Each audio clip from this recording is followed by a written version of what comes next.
Hello good afternoon my dear students, welcome to Siddhi institute. आप सभी का एक बार फिर से हमारे यूट्यूब चैनल सिद्धि इंस्टीट्यूट में आप सभी का स्वागत है। जैसा कि आप देख रहे हैं, जो आज की हमारी प्रैक्टिस सेट है उसमें 16 क्वेश्चंस है। ये जितने भी क्वेश्चंस हैं ये कहीं ना कहीं पूछे हुए क्वेश्चन हो, चाहे वो टीजीटी हो, पीजीटी हो, एलटी हो। आप कहीं भी किसी भी जो है क्षेत्र में होम साइंस की अगर प्रिपरेशन कर रहे हैं तो ये क्वेश्चन आपको आपके सामने कहीं ना कहीं पड़े होंगे। तो चलिए हम इस क्वेश्चंस को देखते हैं और इन क्वेश्चंस पे डिस्कस करते हैं। आप लोग भी इन क्वेश्चंस को देखते रहिए और क्योंकि इसमें ऑप्शन नहीं है तो आप भी अपना आकलन करिए कि आपको इनमें से कितना क्वेश्चन आपको आ रहा है। जितने भी क्वेश्चंस हैं क्या हमारे पीवाई क्यों हैं। तो चलिए इसी के साथ हम अपनी क्लास को शुरू करते हैं और इन क्वेश्चंस पे डिस्कस करते हैं। तो आज का जो हमारा पहला क्वेश्चन है वो क्या है, शरीर को तुरंत ऊर्जा प्रदान करने वाला पोषक तत्व है। तो शरीर को जो तुरंत ऊर्जा प्रदान करने वाला पोषक तत्व कौन सा है? तो आंसर हमारा क्या आएगा? कार्बोहाइड्रेट।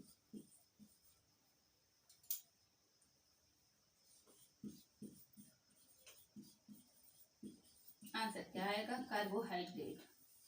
ये क्या है? ये हमारे शरीर को तुरंत ऊर्जा प्रदान करने वाला पोषक तत्व है। अगर हम देखें कार्बोहाइड्रेट को हम और किन किन नामों से जानते हैं, तो कार्बोहाइड्रेट को हम श्वेतसार, शर्करा तथा कार्बोज के नाम से भी जानते हैं। कार्बोहाइड्रेट की प्राप्ति हमें कहाँ से होती है? तो कार्बोहाइड्रेट की प्राप्ति हमें वानस्पतिक जगत से होती है। तो वानस्पतिक जगत में भी हमें इस जो है कहाँ से प्राप्त होता है? तो चावल हुआ, गेहूं हुआ, राजमा हुआ, आम हुआ, अंगूर हुआ, इन सभी से क्या हो हमें क्या प्राप्त होता है? तो इन सभी से हमें कार्बोहाइड्रेट प्राप्त होता है। अगर हम एक क्वेश्चन ये भी बार बार पूछा जाता है कि 1 ग्राम कार्बोहाइड्रेट से हमें कितनी ऊर्जा मिलती है? तो 1 ग्राम कार्बोहाइड्रेट से हमें 4.2 किलो कैलोरी ऊर्जा मिलती है। हमें कितनी ऊर्जा प्राप्त होती है 1 ग्राम कार्बोहाइड्रेट से? तो 4.2 किलो कैलोरी ऊर्जा प्राप्त होती है। अब जो हमारा नेक्स्ट क्वेश्चन है हम उसको देखते हैं। वह हार्मोन जो वृक्क से जल के उत्सर्जन को नियंत्रित करता है। तो वह हार्मोन जो वृक्क से जल के नियंत्रण को जो है वृक्क से जल के उत्सर्जन को क्या करता है? नियंत्रित करता है। वो कौन सा है? तो वैसोप्रेसिन है। हमारा आंसर क्या आएगा? वैसोप्रेसिन।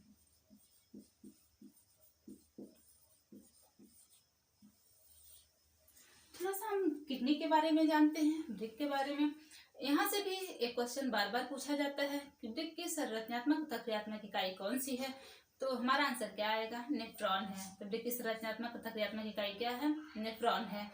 और एक क्वेश्चन यहाँ से ये भी बार बार पूछा जाता है कि ये जो नेफ्रॉन है यानी कि ये जो किडनी है हमारे शरीर का क्या है? ये तो हमारे शरीर का मुख्य उत्सर्जी अंग है। किडनी हमारे शरीर का क्या है? मुख्य उत्सर्जी अंग है। और हमारे शरीर के जो उत्सर्जी अंग और कौन कौन से हैं? तो फेफड़ा हुआ, यकृत हुआ तथा क्या हमारी त्वचा यानी कि स्किन है। ये किसके अंतर्गत आता है? तो ये जो है उत्सर्जी अंगों के अंतर्गत आते हैं। अब जो हमारा नेक्स्ट क्वेश्चन है, टैकीकार्डिया की स्थिति कब उत्पन्न होती है? तो पहले तो हम देखते हैं कि ये टैकीकार्डिया है क्या। टैकीकार्डिया हम किसे कहते हैं? तो आरामदायक स्थिति में भी जो है क्या होता है? आरामदायक स्थिति में भी हमारी हार्ट बीट क्या होती है? सामान्य से तेज धड़कती है। हमारी हार्ट बीट क्या होती है? सामान्य से तेज धड़कती है। तो वह स्थिति क्या कहलाती है? तो यह स्थिति जो है टैकीकार्डिया की कहलाती है। तो कौन सी स्थिति कहलाती है? टैकीकार्डिया की। अब ये हमारा क्वेश्चन क्या है? टैकीकार्डिया की स्थिति कब उत्पन्न होती है? किसकी कमी से उत्पन्न होती है? तो पोटेशियम की कमी से क्या हमें देखने को मिलता है? ये टैकीकार्डिया की स्थिति देखने को मिलता है। थोड़ा सा हम अगर पोटेशियम के बारे में देखें तो पोटेशियम की कमी से हमें और क्या देखने को मिलता है? तो पोटेशियम की कमी से जो है हमें हाइपोकैलेमिया देखने को मिलता है। और वहीं अगर हम अधिकता की बात करें तो जो है पोटेशियम की अधिकता से हमें क्या देखने को मिलता है? तो पोटेशियम की अधिकता से हमें हाइपरकैलेमिया देखने को मिलता है।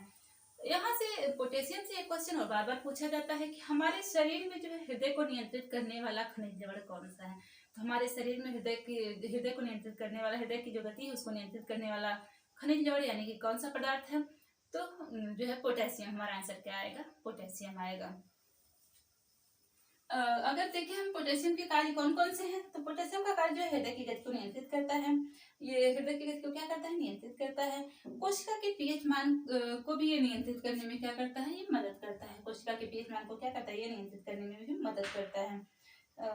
और इसकी कमी से हमने देख लिया तो हमारी इसकी पोटेशियम की कमी से हाइपोकैलेमिया तथा पोटेशियम की अधिकता से हाइपरकैलेमिया देखने को मिलता है।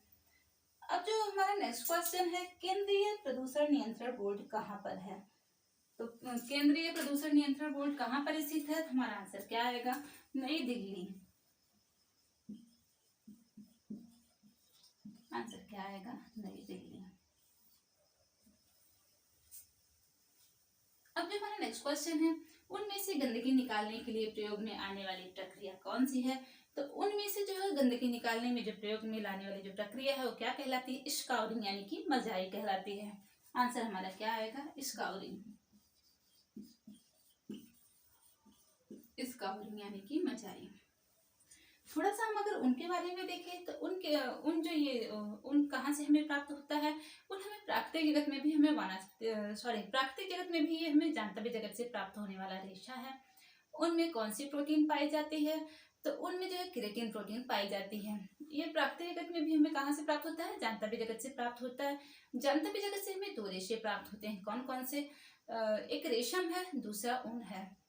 तो रेशम में कौन सी प्रोटीन पाई जाती है?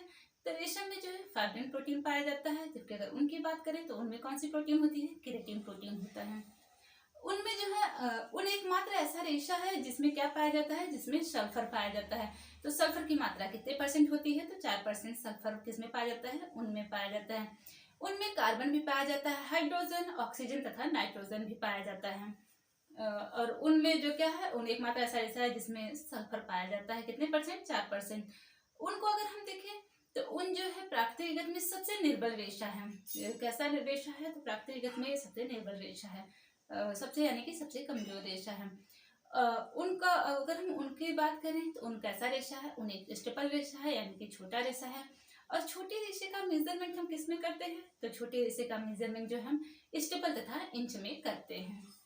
किसमें करते हैं? स्टेपल इंच तथा सेंटीमीटर में करते हैं। किसमें करते हैं? स्टेपल रेशे का मेजरमेंट हम इंच तथा सेंटीमीटर में। जबकि अगर वहीं हम फिलामेंट की बात करें तो फिलामेंट का मेजरमेंट हम किसमें करते हैं? तो मीटर में करते हैं। अब जो हमारा नेक्स्ट क्वेश्चन है, वर्ल्ड एड्स डे मनाया जाता है। तो वर्ल्ड एड्स डे कब मनाया जाता है? तो हमारा आंसर क्या आएगा? 1 दिसंबर को।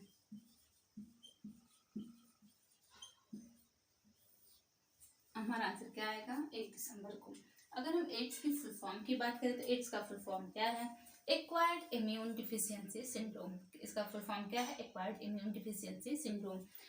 ये जो है किस वायरस से फैलने वाला रोग है? तो HIV वायरस से फैलने वाला रोग है। अगर हम HIV की फुल फॉर्म की बात करें तो HIV का फुल फॉर्म क्या है? ह्यूमन इम्यूनो डिफिशियंसी वायरस है। Human immuno deficiency virus HIV का फुल फॉर्म है। HIV जो है, HIV वायरस जो है ये क्या करता है? तो HIV मनुष्य की प्रतिरक्षा प्रणाली को क्या करता है? ये कमजोर कर यानी कि खत्म कर देता है, नष्ट कर देता है। अब जो हमारा थोड़ा सा हम इसके बारे में देखें, ये केस हमें कब देखने को मिला? तो एड्स से जो ग्रसित रोगी हमें पहली बार कहाँ और कब देखने को मिले थे? तो ये जो है एड्स की जानकारी हमें सबसे पहले 1981 में हुई थी। और ये पहला पेशेंट कहाँ देखने को मिला? तो USA में। कहाँ देखने को मिला? USA में। इसकी सबसे पहले इसकी जानकारी हमें किस सन में हुई थी? तो 1981 यानी कि 1981 में। अब जो हमारा नेक्स्ट क्वेश्चन है, किस हार्मोन की कमी के कारण शरीर की वृद्धि रुक जाती है? वह व्यक्ति क्या होता है? नाटा रह जाता है। किस हार्मोन की कमी के कारण शरीर की वृद्धि रुक जाती है? वह व्यक्ति नाटा रह जाता है। तो हमारा आंसर क्या आएगा? तो इसका जो आंसर है सोमैटोट्रोपिक हार्मोन। सोमैटोट्रोपिक हार्मोन। इस हार्मोन की कमी के कारण क्या होता है? शरीर की वृद्धि रुक जाती है। वो व्यक्ति क्या रह जाता है? नाटा रह जाता है व्यक्ति। अब जो हमारा नेक्स्ट क्वेश्चन है, हरलॉक के अनुसार शैशवावस्था है। तो हरलॉक ने शैशवावस्था को कितनी तक माना है? तो इन्होंने जन्म से 2 सप्ताह की अवस्था इन्होंने क्या माना है? तो शैशवावस्था, जन्म से 2 सप्ताह। अब जो हमारा नेक्स्ट क्वेश्चन है, 9वां क्वेश्चन, काम तृप्ति तथा पैतृक कार्य परिवार के विशिष्ट कार्य हैं। यह स्टेटमेंट किस विद्वान का है? तो यह जो स्टेटमेंट है यह आगवर्न एवं निमकॉफ का है। किसका है? आगवर्न एवं निमकॉफ का। आगवर्न एवं निमकॉफ का है।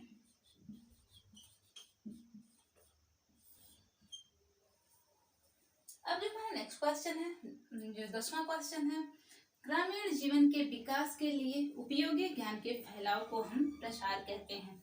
ग्रामीण जीवन के विकास के लिए उपयोगी ज्ञान के फैलाव को हम प्रसार कहते हैं। यह स्टेटमेंट किसका है? तो ये जो स्टेटमेंट है H.W. भट्ट का है।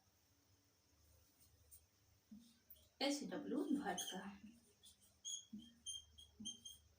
ये स्टेटमेंट किसका है? HW भट्ट का है। अब जो हमारा नेक्स्ट क्वेश्चन है, बिलरुबिन तथा बिलवर्टिन उपस्थित होता है। तो ये जो बिलरुबिन है तथा बिलवर्टिन है, ये कहाँ उपस्थित होता है? तो ये पित्त में उपस्थित होता है। अगर हमारे रक्त में जो है ये बिलरुबिन तथा बिलवर्टिन की मात्रा क्या होती है? अधिक हो जाती है, तो कौन सा रोग देखने को मिलता है? तो जो रोग होता है पीलिया यानी कि जॉन्डिस हो जाता है। अगर इसकी मात्रा क्या होती है? हमारे ब्लड में अधिक हो जाती है, तो कौन सा रोग देखने को मिलता है? तो जो है पीलिया देखने को मिलता है। अगर हम पित्तरस की बात करें तो पित्तरस का निर्माण कहाँ होता है? तो पित्तरस का जो निर्माण होता है वो यकृत के द्वारा होता है, और इसका संचय कहाँ होता है? तो पित्ताशय में होता है। अगर हम पित्तरस के जो है पीएच मान की बात करें तो पित्तरस का पीएच मान कितना है? तो 7.7 होता है। पित्तरस का पीएच मान कितना है? 7.7 है। एक क्वेश्चन और बार बार यहाँ से ये भी पूछा जाता है कि मानव शरीर में यकृत द्वारा लगभग कितना पित्त तैयार होता है? तो मानव शरीर में यकृत द्वारा लगभग कितना पित्त तैयार होता है? तो 40 औंस। कितना पित्त तैयार होता है? 40 औंस। अब जो हमारा नेक्स्ट क्वेश्चन है उसको देखते हैं। कॉर्डिंग के द्वारा ... किया जाता है। तो कॉर्डिंग कैसी प्रक्रिया है? कॉर्डिंग एक यांत्रिक प्रक्रिया है। इसके द्वारा हम क्या करते हैं? इसके द्वारा हम रेशों को साफ करते हैं। क्या करते हैं? रेशों को साफ करते हैं। कॉर्डिंग एक यांत्रिक प्रक्रिया है, इसके द्वारा हम रेशों को साफ करते हैं। अब जो हमारा नेक्स्ट क्वेश्चन है, रंगों का हल्कापन व गहरापन कहलाता है। तो रंगों का हल्कापन व गहरापन क्या कहलाता है? तो हमारा आंसर क्या आएगा? वैल्यू यानी कि मूल्य कहलाता है। वैल्यू यानी कि मूल्य कहलाता है। अगर हम रंग की बात कर रहे हैं तो प्राथमिक रंग कितने होते हैं? तो प्राथमिक रंग 3 होते हैं। कौन कौन से होते हैं? लाल, पीला तथा नीला। ये क्या है? ये प्राथमिक रंग है। इन्हीं रंगों को मिलाकर हम क्या करते हैं? तृतीयक रंग बनाते हैं। इन्हीं रंगों के मिश्रण से क्या करते हैं? हम तृतीयक रंग का निर्माण करते हैं। इनसे हम इन्हीं 3 रंगों से हम कई रंगों का निर्माण करते हैं। अब जो हमारा नेक्स्ट क्वेश्चन है, मानव मुख में लाल ग्रंथियों की संख्या है। तो मानव मुख में लाल ग्रंथियों की संख्या कितनी है? तो हमारा आंसर क्या आएगा? 3 आएगा। अब ये 3 कौन कौन सी लाल ग्रंथियां हैं? तो सबलिंगुअल है, सब मैक्सिलरी तथा पैरोटिड ग्लैंड है। कौन कौन सी है? सबलिंगुअल, सब मैक्सिलरी तथा पैरोटिड ग्लैंड। अगर हम देखें हमारे जो मुख में लाल ग्रंथियां हैं, सबसे बड़ी लाल ग्रंथि कौन सी है? तो जो सबसे बड़ी लाल ग्रंथि है वो पैरोटिड है। कौन सी लाल ग्रंथि है? पैरोटिड है। अगर हम इसकी लंबाई की बात करें तो इसकी लंबाई कितनी है? तो 2 है। 2 इंच है। कितनी है? 2 इंच। अगर हम लार की बात कर रहे हैं तो लार का पीएच मान कितना है? तो जो लार का पीएच मान है वो 6.8 है। कितना है? लार का पीएच मान 6.8 है। एक क्वेश्चन ये भी पूछा जाता है कि हमारे मुख में जो है ये लार ग्रंथियां 24 घंटे में कितना लार स्रावित करती हैं?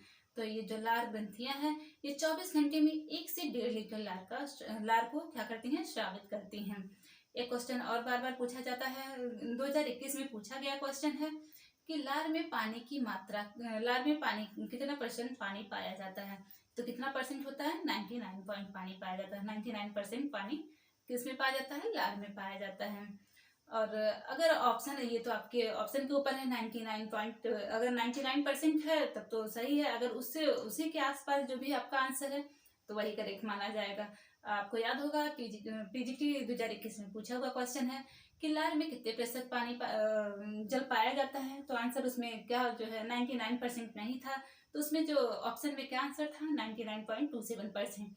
तो आयोग ने किसको करेक्ट माना था? 99.2% को करेक्ट आंसर माना था। तो लार में पानी की कितने % होती है? लार में पानी की मात्रा कितने % होती है? कि 99% होती है। कितना %? 99% होता है। अब जो हमारा नेक्स्ट क्वेश्चन है, खाद्य अपमिश्रण निवारण अधिनियम किस वर्ष बनाया गया था? तो जो 15 क्वेश्चन है, खाद्य अपमिश्रण निवारण अधिनियम किस वर्ष बनाया गया था? किस वर्ष बनाया गया था? तो जो हमारा आंसर आएगा वो क्या है? तो 1954 में। 1954 में। अब जो हमारा नेक्स्ट क्वेश्चन है, मनुष्य की खोपड़ी में कितनी अस्थियां होती हैं? तो जो मनुष्य की खोपड़ी है उसमें कितनी अस्थियां होती हैं? तो आंसर हमारा क्या आएगा? 29। कितनी अस्थियां होती हैं? 29। अब हम देख लेते हैं कि ये कैसे 29 होती हैं। तो 8 जो है ये खोपड़ी, पूरा हमारा यहाँ से यहाँ तक ये पूरा खोपड़ी के अंतर्गत आता है। तो खोपड़ी में 8 जो है कपाल में पाई जाती हैं। कितनी अस्थियां होती है? 8 कपाल में। और 14 क्या होती है? हमारे फेस पे होती है। 6 हमारे कानों में होती हैं, 3 एक कान में, 3 एक कान में क्या होती है? 6 होती हैं। तो कितना पाया जाता है हमारे खोपड़ी में? कितनी अस्थियां होती हैं? 29 अस्थियां होती हैं। और एक क्या होता है? एक हार्ट बोन होता है, प्लस उसमें ऐड कर दीजिए एक हार्ट बोन। सब मिला के कितना हुआ? 29 हो गया। और एक क्वेश्चन ये भी पूछा जाता है कि जो है कान में जो हमारे जो कान में 3 अस्थियां होती हैं, यानी कि दोनों कान में मिला के 6 होती हैं। तो ये जो 3 अस्थियां कौन कौन सी हैं? 3 हड्डियां पाई जाती है। इनकस, मैलियस तथा और कौन सी पाई जाती है? एक इनकस है, मैलियस है तथा जो है एक स्टेपीज है। इनकस, मैलियस तथा स्टेपीज है। ये 3 क्या होती है? हमारे कानों में पाई जाने वाली अस्थियां हैं। और अगर हमारे देखा जाए कानों में सबसे छोटी अस्थि कौन सी पाई जाती है? तो स्टेपीज है। कौन सी पाई जाती है सबसे छोटी अस्थि हमारे शरीर में? कहाँ पाई जाती है? तो कान में पाई जाती है। जो वो कौन सी है? स्टेपीज है। अगर वहीं सबसे बड़ी की बात करें, सबसे बड़ी अस्थि कौन सी है? तो जो हमारे पैर के जंघे में पाई जाती है, कौन सी? फीमर। वो सबसे बड़ी अस्थि है। तो ये कुछ क्वेश्चन थे, 16 क्वेश्चन थे। हमने इसको जो है देख लिया, इसको डिस्कस किया। तो आज के लिए बस इतना ही। मिलते हैं अपने नेक्स्ट वीडियो में कुछ नए क्वेश्चंस के साथ। Thank you.